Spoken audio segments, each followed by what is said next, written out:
स्वागत है truth behind piece में आप सभी का।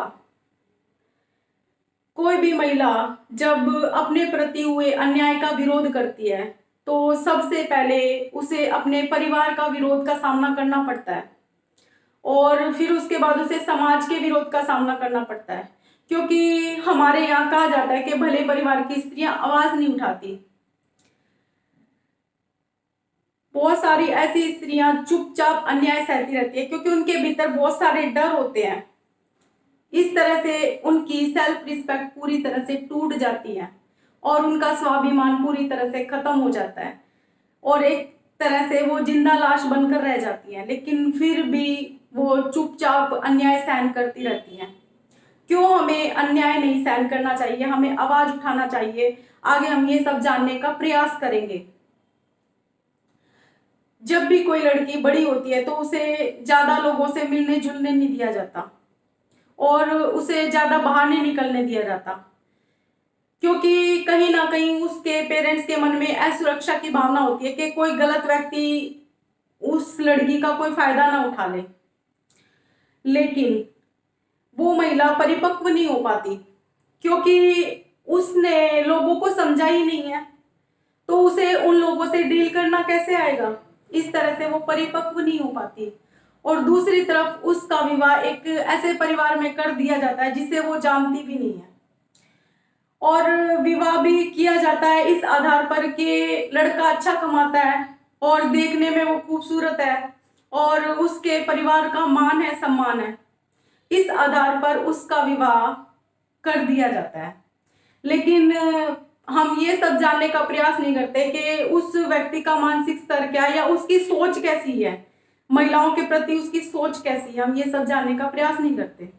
इस तरह से पहले ही वो अपरिपक्व है और इस तरह से एक ऐसे परिवार का हिस्सा बन जाती है जहां पर उसे संघर्ष करना पड़ता है, क्योंकि परिवार के सदस्य अपने अंदर की हेट्रेड जेलसी को उस पर प्रोजेक्ट करते हैं, क्योंकि कहीं ना कहीं वो उस परिवार में एक कुछ दिन तक तो सब सही चलता है, लेकिन कुछ दिन के बाद उसे वैल्यू नहीं दी जाती, उसे रिस्पेक्ट नहीं दी जाती परिवार में। और कहीं ना कहीं परिवार वाले एक होकर और वो अकेली पड़ जाती है परिवार में और परिवार वालों के अंदर के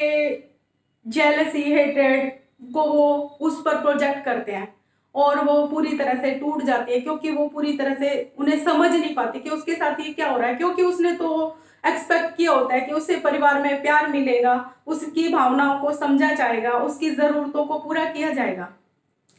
इस तरह से वो पूरी तरह से टूट जाती है। तो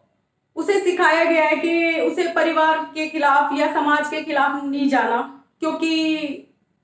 सहन करना आना चाहिए उसे। ठीक है, सहन करना आना चाहिए, लेकिन हमें कहाँ सहन करना और कहाँ हमें अपने अन्याय के खिलाफ आवाज उठानी है ये तो हमें सिखाया जाना चाहिए ना, लेकिन हमें नहीं सिखाया जाता। और जब वो परेशान हो जाती है, पूरी तरह से टूट जाती है, जब वो अपने परिवार वालों से मदद मांगती है तो उसे परिवार वालों से भी कोई मदद नहीं मिलती। इस तरह से वो पूरी तरह से टूट जाती है और ये लड़ाई उसके सम्मान की लड़ाई है, स्वाभिमान की लड़ाई है, क्योंकि अगर वो अपना सम्मान खुद नहीं करती तो उसके परिवार में कोई भी उसका सम्मान नहीं करता।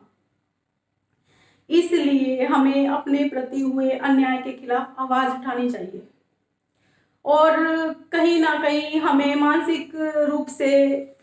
खुद को इमोशनली स्ट्रांग बनाना चाहिए